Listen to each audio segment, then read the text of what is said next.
Super சிங்கர்ஸ்ல Karuppasamy பாட்டை பாடி ஒட்டுமொத்த பேரையும் பக்திமயமாக்கினா ஒரு 5 சிங்கர் இருக்காங்க. அந்த 5 சிங்கர் யார் யாருன்ட்டு இந்த வீடியோல பார்க்கலாம் வாங்க.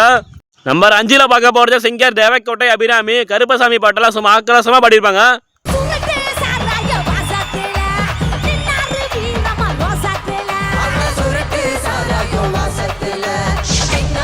நம்பர் 4ல பாத்தீங்கன்னா சிங்கர் அகிலா. கருப்பசாமி பாட்டை சும்மா ஃபயரா பாடியிருப்பாங்க.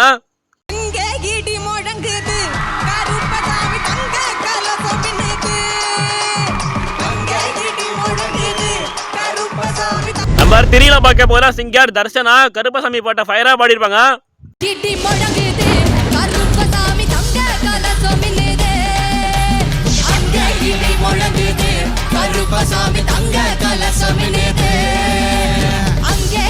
ரெண்டாவதா பார்க்க போறது சிங்கர் செந்தில் கணேசன். கருப்பசாமி பாட்டுன்னு சொன்னாவே நமக்கு எல்லாத்துக்குமே ஒரு ஞாபகம் தான் வரும். நீ வைக்கும் கால்களுக்கு சாமி கால்களுக்கு நெருஞ்சி பூ சல்லடம் மச்சாமி சல்லடம். ஃபர்ஸ்ட் பார்க்க முடியும் மச்சான், சப்ஸ்கிரைப் பண்ணிங்க. ஃபர்ஸ்டா பார்க்க போறது சிங்கர் விஏ மகாலிங்கம். கருப்பசாமி பாட்டை சும்மா ஆக்ரோஷமா பாடிட்டு போற. பனகு முருது பூமியா தெரிது ஐயா வர்ற நிறமுதான் பனகு முருது பூமி